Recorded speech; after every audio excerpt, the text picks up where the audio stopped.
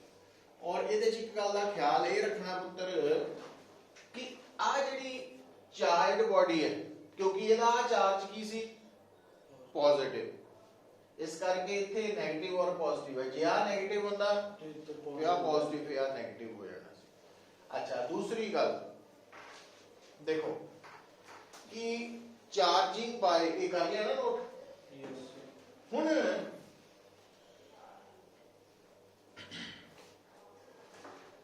ਆ ਹੈ ਸਾਡੇ ਕੋਲ ਇੱਕ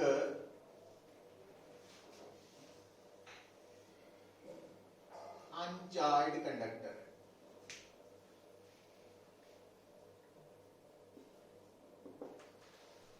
हुन क्वेश्चन ये पैदा हो गया कि इस अनचार्ज कंडक्टर ते असी पॉजिटिव चार्ज पैदा करना। किहड़ा चार्ज? पॉजिटिव चार्ज करना, पर जेड़ा मेथड फॉलो करना वो है चार्जिंग बाय इंडक्शन, कंडक्शन नहीं। इंडक्शन नाल ਇਹਦੇ ਤੇ ਪੋਜ਼ਿਟਿਵ ਚਾਰਜ ਪੈਦਾ ਕਰਨਾ, ਇਹ ਸਾਨੂੰ ਸਮਝਾਓ ਕਿੱਦਾਂ ਕਰ ਸਕਦੇ ਹਾਂ। ਤਾਂ ਆਪਾਂ ਕਿੱਦਾਂ ਸਮਝਾਣਾ ਉਹਨੂੰ ਕਿ ਅਨਚਾਰਜਡ ਕੰਡਕਟਰ ਜਿਹੜਾ ਵਾ, ਸਭ ਤੋਂ ਪਹਿਲਾਂ ਆਪਾਂ ਕੀ ਕਰਨਾ, ਇਸ ਅਨਚਾਰਜਡ ਕੰਡਕਟਰ ਨੂੰ ਇਨਸੂਲੇਟਿੰਗ ਸਟੈਂਡ ਦੇ ਉੱਪਰ ਰੱਖਦਾ ਤਾਂ ਕਿ ਇਹਦਾ ਕਿਸੇ ਪਾਸਿਓਂ ਵੀ अर्थ नाल कॉन्टैक्ट सीधा ना हो पाए। इस पहला स्टेप हो गया, या दूसरा स्टेप कह लो। तीसरे काम की करना आपा भी इहदे नजदीक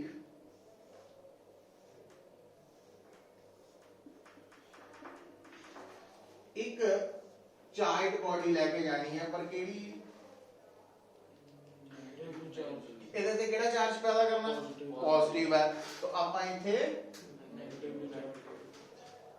ਉਹਦੇ ਨਾਲ ਕੀ ਹੋਇਆ, ਇੱਧਰ ਪੋਜ਼ਿਟਿਵ ਚਾਰਜ ਆ ਗਿਆ, ਪਰ ਹਾਲੇ ਕੰਮ ਮਿਸ਼ਨ ਕੰਪਲੀਟ ਨਹੀਂ ਹੋਇਆ। ਕਿਉਂ ਨਹੀਂ ਹੋਇਆ? ਹਾਲੇ ਵੀ ਨੈਟ ਚਾਰਜ ਜ਼ੀਰੋ। ਹੁਣ ਕੀ ਕਰਨਾ ਹੈ, ਤੀਸਰੇ ਸਟੈਪ ਤੋਂ ਬਾਅਦ ਅਸੀਂ आ देखियो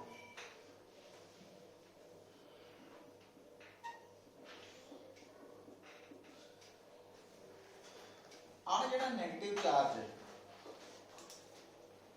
इन्हें इस पॉजिटिव चार्ज ਨੂੰ ਕੀ ਕੀਤਾ ਹੋਇਆ ਅਟਰੈਕਟ ਪਕੜ ਕੇ ਰੱਖਿਆ ਪਰ ਇਹ 네ਗੇਟਿਵ ਚਾਰਜ ਇਸ 네ਗੇਟਿਵ ਚਾਰਜ ਨੂੰ ਕੀ ਕਰ ਰਿਹਾ ਰਿਪੈਲ और ये क्या वाला नेगेटिव चार्ज ये तो मैक्सिमम दूर आ चुका पर अगे रास्ता बंद है तो ਇਹਦੀ ਮਜਬੂਰੀ है भी अगे जा नहीं पा रहा पर अगर ਅਸੀਂ ਕੀ ਕਰੀਏ ਆ ਜਿਹੜਾ ਸਾਈਨ ਹੁੰਦਾ ਨਾ ਇਹ ਹੈ ग्राउंडेड समझते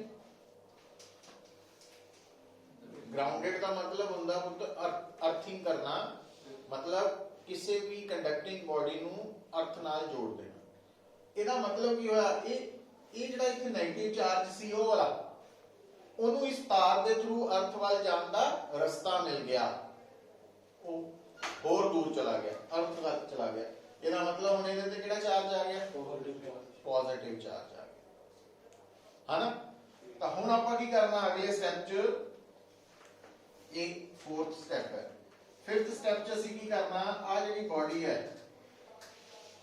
ਇਹਦੀ ਗਰਾਊਂਡਿੰਗ ਕੱਟ ਦੇਣੀ ਹੈ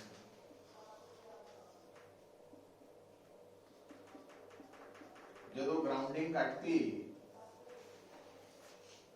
तो गया होया चार्ज ਉੱਥੇ ਰਹਿ ਗਿਆ तो ਆਪਾਂ ਆ ਫਿਰ ਇਹਨੂੰ ਡਿਸਕਨੈਕਟ ਕਰਤਾ ਗਰਾਊਂਡਿੰਗ ਉਤਾਰਤੀ ਹੁਣ ਇਹਦੇ ਤੇ ਕਿਹੜਾ ਨੈਟ ਚਾਰਜ ਆ ਗਿਆ ਪੋਜ਼ਿਟਿਵ ਆ ਗਿਆ ਤੇ ਹੁਣ ਆਪਾਂ ਇਹਨੂੰ ਕੀ ਲੈ ਜਾਣਾ दूर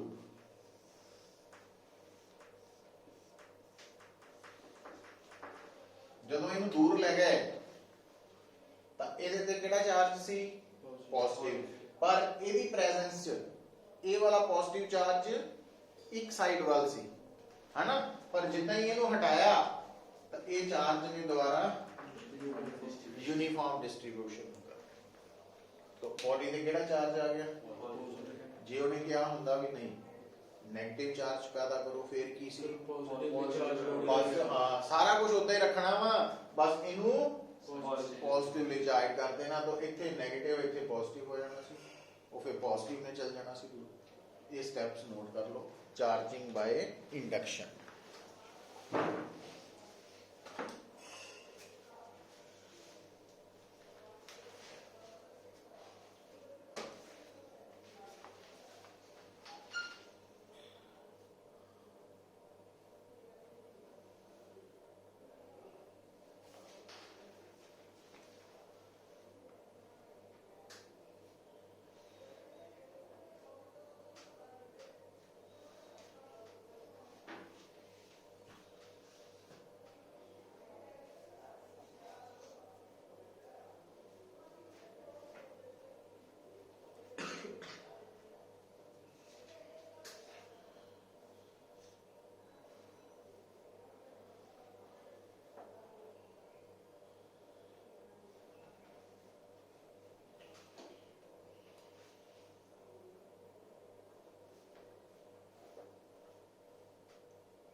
ठीक है और ਇਹਦੇ ਚ बेटा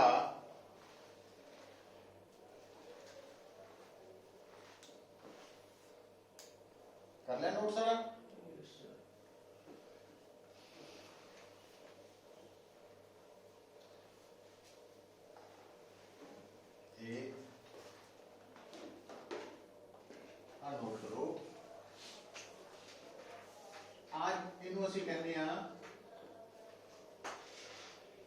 inducing charge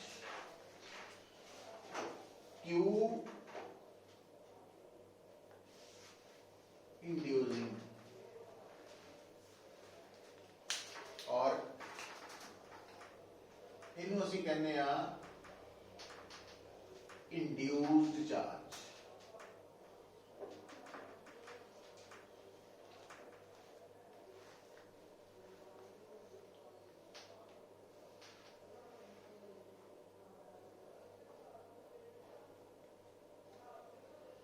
है ना।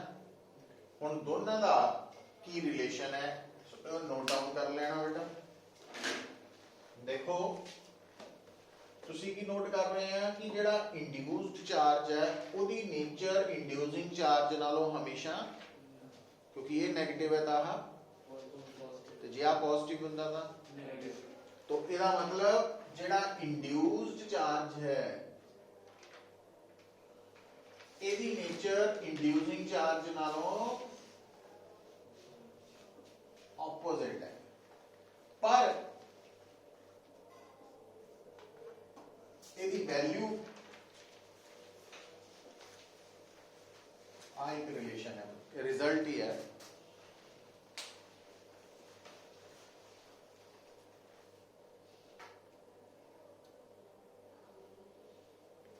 भी अगर मैनू आ चार्ज पता वा तो मैं आ चार्ज कट सकता वा, बट मैनू की पता होना चाहिए कि K की है, लिखो where capital K is dielectric constant, dielectric constant. और फॉर मेटल्स K दी वैल्यू लिखो इन्फिनिटी, K इन्फिनिटी हुंदा। इहदा मतलब जे ये मेटल है, अगर ये मेटल है तो फिर इंड्यूस्ड चार्ज कितना कटिया जा सकता है, minus Q inducing 1 minus 1 over infinity, क्योंकि मेटल लाइक के और 1 ओवर इन्फिनिटी 0, जो 0 हो गया इट मींस क्यू इंड्यूस्ड ते क्यू इंड्यूसिंग मैग्नीट्यूड च बराबर है, सिर्फ नेचर ऑपोजिट। तो मेटल्स दे केस आ दोनों चार्जेस दा मैग्नीट्यूड सेम हुंदा, पर इंसुलेटर्स दे लिए नहीं। क्यों नहीं? क्योंकि इंसुलेटर च K दी वैल्यू इन्फिनिटी नहीं हुंदी, इस करके याद रखना पॉइंट है ना। तो लिख सकते हैं फॉर मेटल्स K इन्फिनिटी है तो फार्मूला च K इन्फिनिटी पुट करके आ कर लो, तो Q इंड्यूस्ड कितना आ जाएगा, minus Q inducing bracket 1 minus 1 over infinity, 1 over infinity 0 है, तो Q induced is equal to minus Q inducing, है ना। सो ये अलग अलग मेथड्स है चार्ज पैदा करने दे। और ਇਹਦੇ ਚ ਕੀ देखिया बेटा, ਜਿਹੜਾ फ्रिक्शन वाला मैथड सी ਉਹਦੇ ਨਾਲ ਅਸੀਂ ਮੈਟਲਸ मतलब कंडक्टर्स ਤੇ इंसुलेटर्स ਦੋਨਾਂ ਤੇ ਚਾਰਜ ਪੈਦਾ ਕਰ ਸਕਦੇ ਸੀ। ਪਰ ਮੈਟਲਸ ਤੇ फ्रिक्शन ਨਾਲ ਚਾਰਜ ਪੈਦਾ ਕਰਨ ਲਈ ਸਭ ਤੋਂ ਪਹਿਲਾਂ ਕੀ ਕਰਨਾ ਪੈਣਾ, ਉਹਨੂੰ ਇਨਸੂਲੇਟ ਕਰਨਾ ਪੈਣਾ। ਤੇ ਜਿਹੜਾ ਕੰਡਕਸ਼ਨ ਮੈਥਡ ਹੈ ਉਹ ਸਿਰਫ ਕੰਡਕਟਰਸ ਦੇ ਲਈ ਹੈ, और ਜਿਹੜਾ इंडक्शन मैथड है ये भी सिर्फ चार्ज मतलब ये फिनोमिना इंडक्शन फिनोमिना इंसुलेटर च भी शो होंदा ते कंडक्टर च भी शो होंदा, पर चार्जिंग सिर्फ चार्जिंग बाय इंडक्शन सिर्फ कंडक्टर च ही होनी। क्यों? क्योंकि जे आपां इंसुलेटर नूं ग्राउंड कर भी दिंने आ ना तो ओदा चार्ज फ्लो करके नहीं जा पाना। क्यों नहीं जा पाना? क्योंकि ओदा चार्ज बाउंड है ना, दोनों चार्जेस बाउंड है, इस करके। अच्छा हुण लिखो असाइनमेंट कर लो। असाइनमेंट के बड़े आंसर निकल जाने बड़े आसानी नाल। पढ़ो पहला क्वेश्चन पढ़ो, तू पढ़ Bhanu. First question, the number of electron in an insulator is of the same order as the number of the electron in the conductor. what is then the basic difference between a conductor and an insulator? ਉਹ ਗੱਲ ਸ਼ੁਰੂ ਦੱਸੀ ਕਿ ਚਾਹੇ ਇਨਸੂਲੇਟਰਸ ਔਰ ਕੰਡਕਟਰਸ atoms ਦੇ ਬਣੇ ਆ, ਉਹਨਾਂ ਕੋਲ फ्री कहता है इलेक्ट्रॉन्स भी है प्रोटॉन्स भी है, दोनों के ऊपर फर्क की है। तो लिख लो इसका आंसर कि in case of insulators all electrons are bound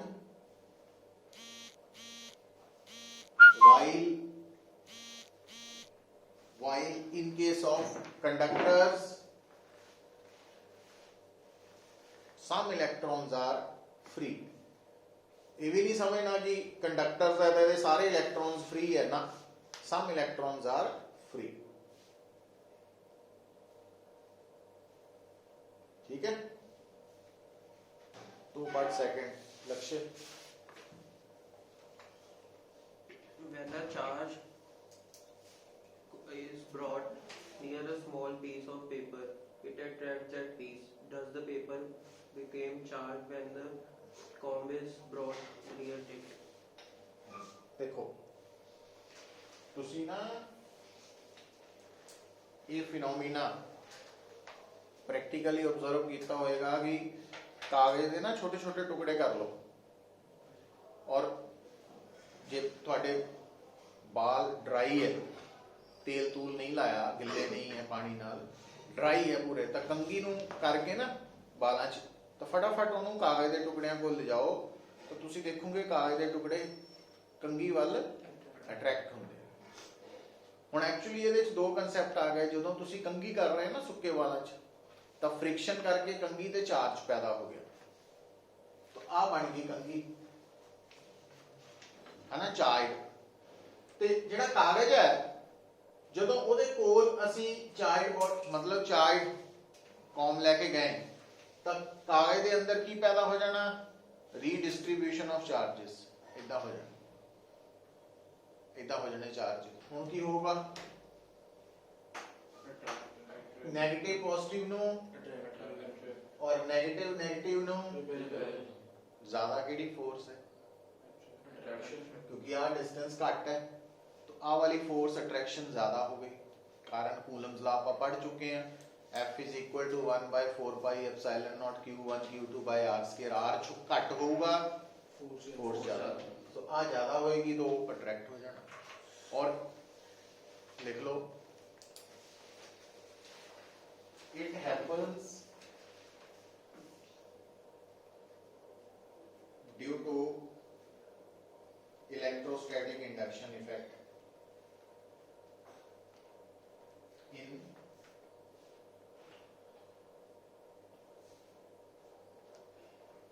the piece of paper। ठीक है, ज्यादा नहीं लिखने की लोड़। तू बोल गुंजोत। If a body is charged by rubbing, its weight remains. हाँ, अगर बॉडी ते चार्ज आ गया रबिंग करके तो ਉਹਦਾ weight ਤੇ ਕੀ फर्क हो, पढ़ो ऑप्शंस है। yes sir, हाँ पढ़। remains precisely constant, increases slightly, decreases slightly, may decrease slightly or may increase slightly। दोनों ही, क्योंकि जे उत्ते पॉजिटिव चार्ज आया तो इलेक्ट्रॉन्स दे लॉस करके घटेगा, जे नेगेटिव चार्ज आया तो इलेक्ट्रॉन्स गेन करके बढ़ेगा। तो मे इंक्रीज और डिक्रीज।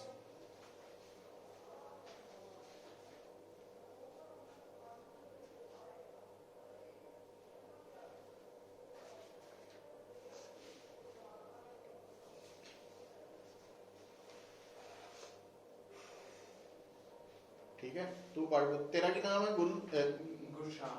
गुरशान। गुरशान पढ़। In the process of charging a positively charged body, option loses mass, gain mass. Neither of the two depend on condition. केड़ी बॉडी है? Positive charged body. इलेक्ट्रॉन की कितने है? Gain. लूज। Positive.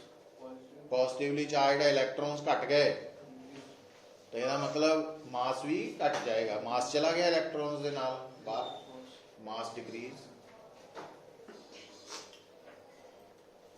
पढ़ भी भानो अगला question. When a plastic comb is passed through the dry hair, the charge applied by the comb is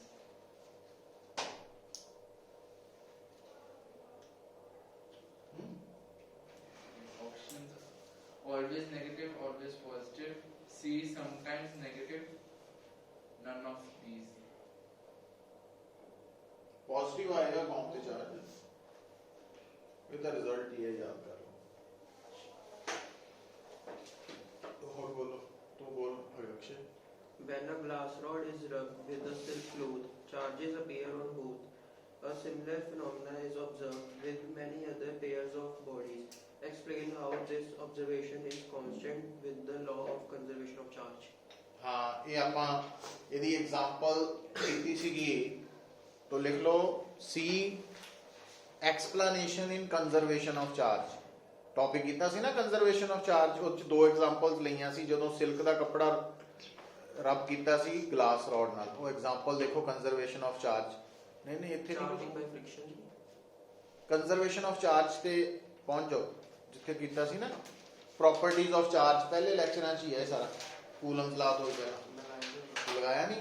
ਹਾਂ, ਉਹਦੇ 'ਚ ਉਹ ਸਾਰਾ ਲਿਖਾਇਆ ਸੀ, ਲਿਖਿਆ ਤੇ ਆ ਲਿਖਿਆ ਹੈ। Notes से मंगा ले ਨੋਟਸ ਲਏ ਨਹੀਂ? ਹਾਂ, ਉਹ ਕਰ ਲਾ ਨੋਟ, ਹੈ ਨਾ। काम ਤੇ ਜਿਹੜੇ ਡਾਊਟਸ ਹੈਗੇ ਉਹ ਲੈਕਚਰ ਦੇਖ ਲੈ ਜਾਂ ਫਿਰ ਮੇਰੇ ਕੋਲ ਪੁੱਛ ਲੈ। ਤੂੰ ਬੋਲ ਮਨਜੋਤ, क्वेश्चन कितना नंबर है? 7 बोल। A comb run through one's hair attracts small bits of paper. Why? What happens if the hair are wet or if it is a rainy day? हाँ, तो ਹੁਣ ਇਹਦਾ ਪਹਿਲੇ ਪੋਰਸ਼ਨ ਦਾ ਆਨਸਰ ਤਾਂ ਕੀ ਹੈ? ਡਿਊ ਟੂ ਇਲੈਕਟ੍ਰੋਸਟੈਟਿਕ ਇੰਡਕਸ਼ਨ ਫਿਨੋਮੀਨਾ, ਹੈ ਨਾ। ਪਰ ਉਹ ਕਹਿੰਦਾ ਕਿ ਜੇ ਮੰਨ ਲਓ ਵਾਲ ਗਿੱਲੇ ਹੈ ਜਾਂ ਮॉइस्चर है, ह्यूमिडिटी है, रेनी डे का मतलब ह्यूमिड, तो उस केस की होएगा? तो इन केस ऑफ नाल लिख लो, it happens due to electrostatic induction effect. And ये तो पहला आंसर हो गया पहले पोर्शन का। दूसरे पोर्शन का पूछा कि ऑन ए रेनी डे और when hair are wet then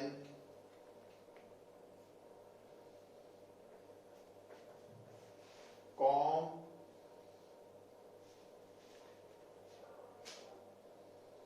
does not get charged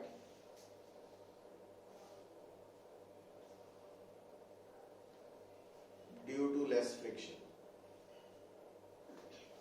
क्योंकि फ्रिक्शन होएगी तो चार्ज पैदा होना, जबकि ਜਦੋਂ ਕੌਮ ਗਿੱਲੇ ਵਾਲਾਂ 'ਚ ਹੋ ਰਹੀ ਹੈ ਤਾਂ ਫ੍ਰਿਕਸ਼ਨ ਬਹੁਤ ਘੱਟ ਹੈ, ਨਾ ਮਾਤਰੀ ਹੈ, ਤਾਂ ਇਸ ਕਰਕੇ ਉੱਤੇ ਚਾਰਜ ਹੀ ਪੈਦਾ ਹੀ ਨਹੀਂ ਹੋਣਾ। तो ਜਦੋਂ ਕੌਮ ਤੇ ਚਾਰਜ ਹੀ ਨਹੀਂ ਪੈਦਾ ਹੋਇਆ ਤਾਂ ਉਹਨੇ ਪੇਪਰਸ ਨੂੰ ਅਟਰੈਕਟ ਹੀ ਨਹੀਂ ਕਰ ਪਾਣਾ। तो तू वो लास्ट ਅੱਜ ਲਈ ਗੁਰਸ਼ਾਨ, ਬਾਕੀ ਵੇ ਕੱਲ ਇਹਨੂੰ ਖਤਮ ਕਰਕੇ ਤੇ ਅਗਲੇ ਟੌਪਿਕ ਤੇ ਆਵਾਂਗੇ। ਪਰ ਇਹ ਪੜ੍ਹ ਲਓ ਉੱਧਰ ਚੰਗੀ ਤਰ੍ਹਾਂ, ਫਾਇਦਾ ਤਾਂ ਆਇਆ। ਕਿੰਨਾ ਕੁਐਸਚਨ ਨੰਬਰ 8 ਬੋਲ। Ordinary rubber is an insulator, but the special rubber tire of aircraft are made slightly conducting. Why is this necessary? ਹੁਣ ਦੇਖੋ, ਖਾਸ ਕਰਕੇ ਨਾ ਜਦੋਂ ਅਸੀਂ ਗੱਲ ਕਰਦੇ ਆ ਐਰੋਪਲੇਨਸ ਦੀ, ਐਰੋਪਲੇਨਸ, ਹੁਣ ਇੱਕ ਗੱਲ ਸੁਣਿਓ, ਇੱਕ ਨਾ ਫਿਨੋਮੀਨਾ ਹੁੰਦਾ ਫ੍ਰਿਕਸ਼ਨ। ਇੱਕ ਫਿਨੋਮੀਨਾ +1 ਚ ਹੀ ਪੜਾਇਆ ਜਾਂਦਾ, ਉਹ ਸ਼ਾਇਦ ਯਾਦ ਹੈ ਕਿ ਨਹੀਂ ਹੈ, ਉਹਨੂੰ ਅਸੀਂ ਕਹਿੰਦੇ ਆ ਵਿਸਕਸ ਫੋਰਸ। ਠੀਕ ਹੈ, ਜਦੋਂ ਅਸੀਂ ਤੁਰ ਰਹੇ ਹਾਂ ਤਾਂ ਅਸੀਂ ਹਵਾ ਚੋਂ ਲੰਘ ਕੇ ਜਾ ਰਹੇ ਹਾਂ ਔਰ ਹਵਾ ਸਾਡੇ ਮੋਸ਼ਨ ਨੂੰ ਰੈਜ਼ਿਸਟ ਕਰ ਰਹੀ ਹੈ, ਅਪੋਜ਼ ਕਰਦੀ ਹੈ। ਔਰ ਇਹ ਗੱਲ ਦਾ ਫਰਕ ਆਮ ਦਿਨਾਂ 'ਚ ਨਹੀਂ ਪਤਾ ਲੱਗਦਾ, ਪਰ ਜਿੱਦਣ ਹਨੇਰੀ ਚੱਲਦੀ ਹੋਵੇ ਨਾ ਤਾਂ ਖੜਾ ਬੰਦਾ ਪਿੱਛੇ ਨੂੰ ਜਾਂਦਾ ਹੈ ਨਾ। ਇਹ ਹਵਾ ਜਿਹੜੀ ਹੈ ਉਹ ਸਾਡੇ ਮੋਸ਼ਨ ਨੂੰ ਕੀ ਕਰਦੀ ਹੈ? ਅਪੋਜ਼ ਕਰਦੀ, ਰੈਜ਼ਿਸਟ ਕਰਦੀ। ਔਰ ਇਹਦੇ ਲਈ ਜਿਹੜਾ ਬੇਸਿਕ ਫੰਡਾ ਉਹ ਹੈ ਵਿਸਕਸ ਫੋਰਸ। तो विस्कस फोर्स फ्रिक्शन दी इदा मान लो भी वो भी चाची दी ਜਾਂ ਮਾਸੀ ਦੀ ਕੁੜੀ ਹੈ ਜਾਂ ਭਰਾ ਵੀ ਹੋ ਸਕਦਾ, ਵੀ ਕਜ਼ਨ ਹੈ, ਇਦਾਂ ਸਮਝ ਲਓ ਹਨਾ, ਰਿਸ਼ਤੇਦਾਰੀ 'ਚ ਹੀ ਹੈ, ਪੂਰੇ ਵੀ ਰੀਅਲ ਨਹੀਂ ਹੈ ਬਟ ਥੋੜਾ ਜਿਹਾ ਫਰਕ ਵੀ ਹੈ, ਪਰ ਹੈਗੇ ਰਿਸ਼ਤੇਦਾਰੀ 'ਚ ਹੀ। ਹੁਣ ਜਦੋਂ ਅਸੀਂ ਇਹ ਕਹਿੰਦੇ ਆ ਚਾਰजिंग बाय फ्रिक्शन है ना, तो उसी तरह पुत याद रखना कि ਜਿਹੜੀ ਵਿਸਕਸ ਫੋਰਸ ਹੈ, 에ਅਰ ਰੈਜ਼ਿਸਟੈਂਸ ਵੀ ਕਹਿ ਸਕਦੇ ਆ, ਇਹਦੇ ਕਰਕੇ ਵੀ ਬੋਡੀ ਦੇ ਉੱਪਰ ਚਾਰਜ ਪੈਦਾ ਹੁੰਦਾ, ਰਗੜ ਪੈਂਦੀ ਹੈ।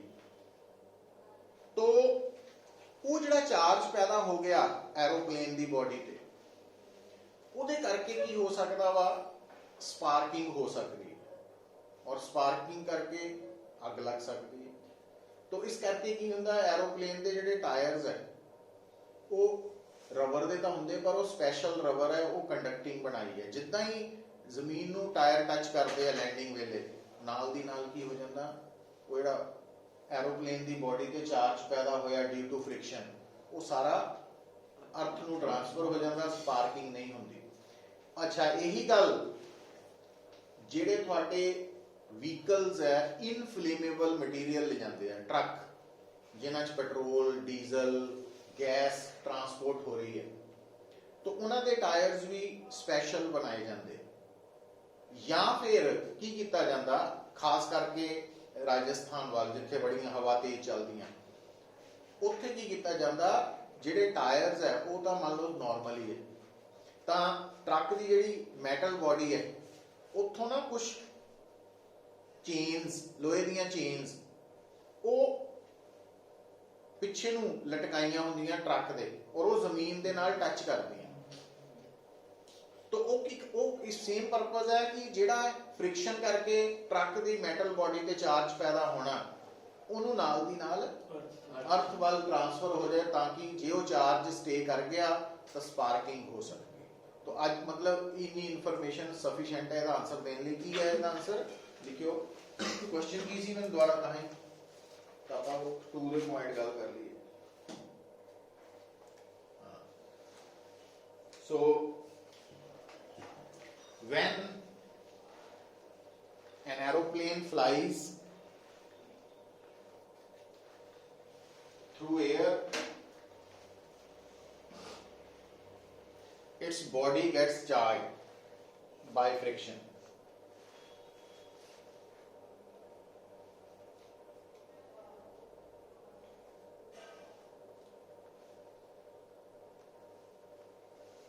So when it is landed,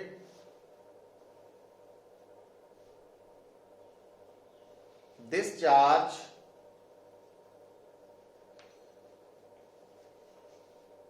flows to the earth through these conducting tires,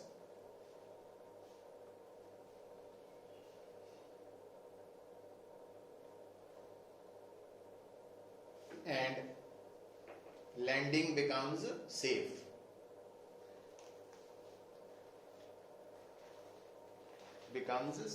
ਬਸ। ਸੋ ਇਹ ਆਨਸਰ ਹੈ, ਯਾਦ ਕਰ ਲੈਣੇ ਹੈ ਨਾ। तो इत्थे रुक